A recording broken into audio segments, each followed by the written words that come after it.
Yo, what's going on with everybody? It's your boy Neo, and today I'm gonna be talking about SundaeSwap. We got a little bit of an update. This was posted 9 hours ago. I'm just gonna go ahead and get through it with you guys. I haven't actually read it, but we're gonna read it together, and y'all are gonna get my live thoughts and opinions on this. So SundaeSwap released this from SundaeSwap Labs on. It's a Medium audio. It's a Medium article. I'm gonna leave it in the description in case you don't really want to read along with me, and in case you just want to read it by yourself. So I'll do that for you guys. Just make sure to like up the video. Now, getting right into it, the title of this article is called Expectations, Congestion, and Mainnet Launch. So, getting right into the meat of the article. We've been pretty quiet with our heads down preparing for the mainnet launch. You can expect a very exciting announcement in the next few days. In the meantime, there's something we wanted to discuss first. So right there, right off the bat, you can expect a very exciting announcement in the next few days. I see this as meaning one of two things. First thing, we could be seeing a release date in the next few days, but I don't want to get my hopes up that high. Second thing we could be getting that I think is possibly we could be getting a we could kind of be getting a release date for the release date. You know what I mean? So let's just keep on going. It could be a bunch of things. I don't work for SundaeSwap Labs. I just gotta go off the updates and things like that. I'm pretty sure they're gonna, in the next few days, we just gotta wait. That's the thing about crypto. You gotta be patient.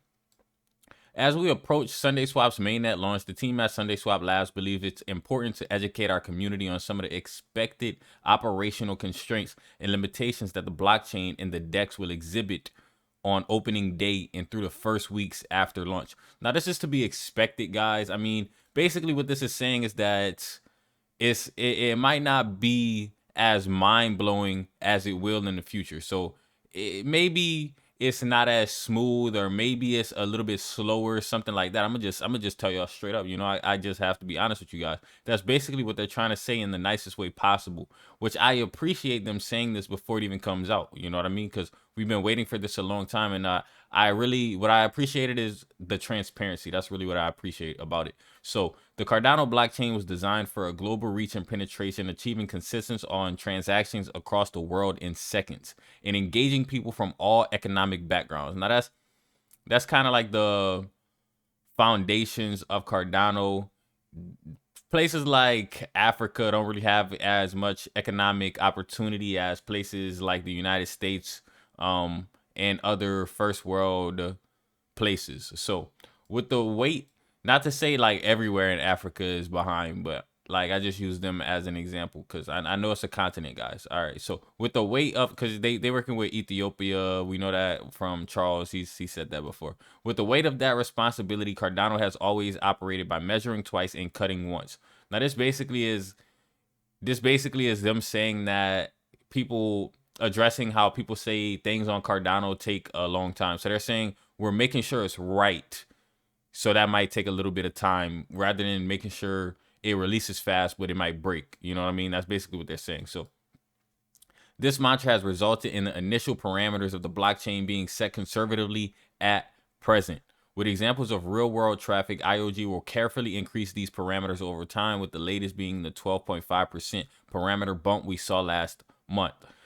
Now, right here, they're basically talking about the capabilities that they're going to allow. So it's not gonna be like 7 billion people can use this at once. Is basically what they're saying. They're gonna be like, it's going to be limited. It's going to be limited. That's what they're saying essentially. Now, during our testnet event, the team noticed a large backlog in processing user actions. This was to be expected. It was a, right here, I'm gonna highlight it, testnet event. It was just a testnet. So they found out basically what to expect. So from the testnet, we know what to expect, or they know what to expect, and they're being transparent about it right now. So this was partially due to continued improvements to the scooper order batching program, but was more due to the current maximum throughput parameters of the Cardano blockchain. While this is likely to negatively impact the user experience, the congestion is a sign of the Cardano network operating as intended by gradually applying back pressure. Now, I'd say this is not going to be important to the average user. This is probably more important to people who want to get into the technology and stuff like that, which is cool, but not everybody's a developer. Most people, I'm gonna be honest, are just investors. They just want to put their money in and probably let it sit over time and watch an increase. But if you want to do more research, like in a sense of what's the actual technology, you're gonna have to go, you're gonna have to go and do a little bit more research. They have other articles detailing some of the technology. Like right here, they call out the scooper order batching program. They have articles describing the whole scooper mechanics and what they came up with. So, as part of our ongoing discussion with IOG over protocol parameters, we conducted a mainnet load test on December 18th. The first scoop transaction from this test load can be found here. So, like right here, this is getting into the technicals. If you click on this, it's going to show you like the actual transaction on the network, which is exciting. That's pretty exciting. So that means it's working, guys. We're really close. As far as we know, these are the first smart contract backed automatic market maker transaction on Cardano mainnet. Now they put this in there. I'm gonna be honest, because I always gotta be honest. They put this in there because there's another DEX that's live, so this differentiates them from them, because this is, even though there is another DEX that's live, so that technically makes SundaeSwap not the first overall DEX on Cardano. It does make SundaeSwap the first automatic market maker DEX. So over the course of this 40-minute load test, a single SundaeSwap scooper performed 139 scoops transactions, which aggregate many user operations. So yeah, the scoopers are kind of in charge of, in a broken down sense, validating the transactions. So in 40 minutes, one of the scoopers performed 139 scoops. But there's more than just one scooper, guys. So it's gonna be able to scale up. Now let's skip down to the meat and bones, see if there's any. I'm gonna skim over this to see if there's anything, because it seemed like the majority of it was kind of stated in the beginning, like basically even in the title: expectation, congestion, and mainnet launch. Let's see if they say anything about the more mainnet launch. So skipping down here, with the SundaeSwap DEX quickly approaching its mainnet launch, it's difficult to predict the load during the first week of operation. There are a few things that must be noted. So basically, they're like, man, don't expect this to be perfect. That's basically what I'm getting out of this, if we're being honest, which is cool. That's cool. It's just, we're early, and that's a good thing. If you invest in, you want to be early to the party. There is a much lower barrier to entry compared to testnet. There's no need to interact with a faucet, switch your wallet, testnet, etc. Now, yeah, this is they're talking about some stuff on the testnet that it was, I would say that's not accessible to the average user. I don't know if you guys are the average user or not. You guys are gonna be the judge of that for yourself. I'm not a financial advisor. At the end of the day, this is not financial advice.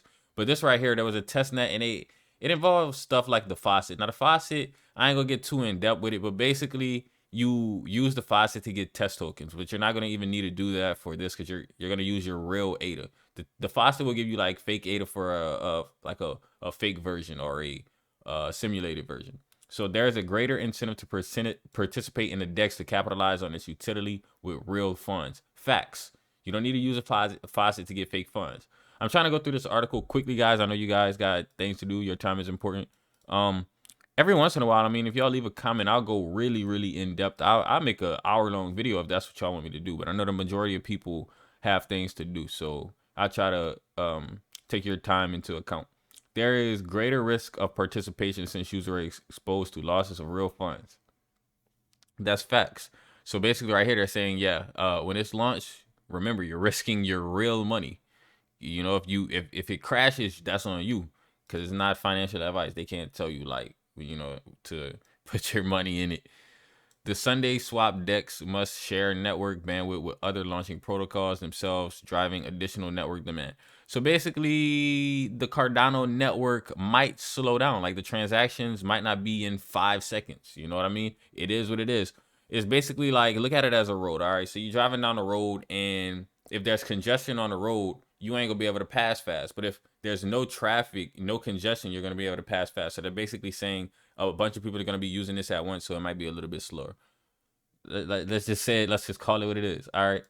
I love the transparency from these guys. Although we expect this backlog during the first days of the protocol, we're very confident that the protocol can meet the normal day-to-day load once things settle down. So basically, they're saying everybody gonna be running through the gates at one time, and it's gonna be a little slow, and things might not go smoothly. But once the hype calms down a little bit, everything pretty much gonna be working smooth, is what they're saying.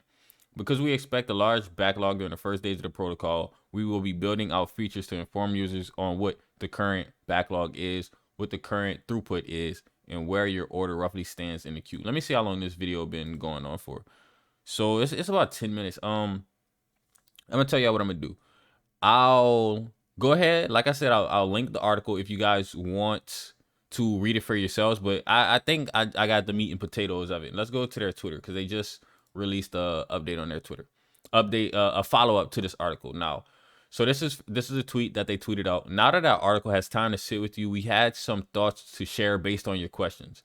Our post on congestion was intended to provide guidance on what to expect with the mainnet launch. We were delighted to discover how many folks the article reached. So go back here. We see it got over 600 claps. I don't know what that means, but you know, it do. With so many new to Cardano, we wanted to provide some context to limit the inevitable FUD, fear, uncertainty, and doubt. Why bother to put out a post? I'm telling y'all, they put out a post because they're just a very transparent team. That's why I feel safe investing my money with them. Hang on, let me mute my phone, guys. Sorry about that. Okay, now, if our testnet had only 50,000 transactions, we could have gotten away without writing a blog post. Why isn't the throughput higher? On any blockchain, throughput is limited by the number of factors: block production rate, transaction size, resource limits, etc.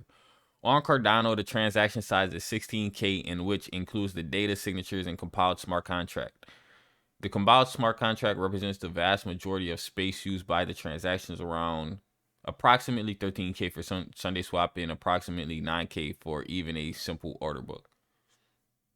Once transactions are no longer required to include compiled code later this year, throughput should increase dramatically. So basically, they're just saying it's just going to get better and better, and this is just the beginning. So it ain't going to be the best as it could possibly be right at the start. So SundaeSwap is an efficient protocol with the testnet parameters. We've seen transactions that include as many as 8 orders attached to them with only changes to runtime parameters. This could change high as 24 orders per transaction. So the parameters is basically, I guess, a box you could put in, and like you can't exceed past that box. That's a very, I mean, it's kind of one of those things where it's hard to explain for me personally, but the best way I could say is the parameters is the limitations that are set by people purposely. So that's the best way I could explain. It's really not that important if you're just a regular investor, I guess. Like I said, you have to do more research. This is more like an update. Why not use the approach of Team XYZ? While we're always willing to consider alternatives, everything we've seen to date is significantly less efficient on an operations per byte scale using today's parameters. This gap will become more pronounced as the year advances. With capacity to handle over 100,000 transactions per day, depending on congestion, and another 10 times throughput gain with the script references release plus protocol parameters updates, 2022 is looking bright. So it's basically like updates to the roadmap. Now we're at the point in the roadmap where we're getting ready to launch initially, and they're saying over time it's just going to get better and better. They're going to learn from the user data, basically, not literally. It's a DeFi protocol, but as far as the governance is headed in the right direction. They have the roadmap, and like they said right here, 2022 is looking bright, basically saying it's only going to get better. Ultimately, given your excitement, there wasn't a reasonable amount of time we could delay that would eliminate day one backlogs. We're confident in being able to meet real market demand once the initial congestion, burns off. We're excited to launch this protocol with you. So yeah, I'm gonna conclude this video. Basically what I got from all of this, guys, if you just want to get a summary, I would say one, they are being honest about kind of the speed of the protocol on day one, because they're admitting to you it's going to be congested. Because you got to realize, let's go to their page here.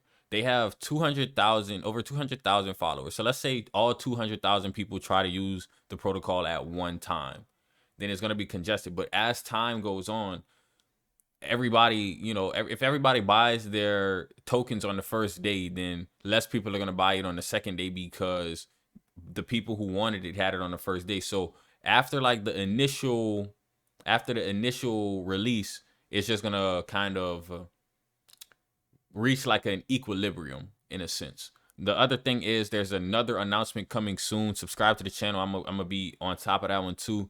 I think that's gonna be the release date, or the release of the release date, like the release date or a date that they're going to announce the release date. I think it's one of those two, because they're talking about gearing up, getting ready. So I would say make sure you have your coins, make sure you have your ADA to swap for Sunday if that's what you want to do.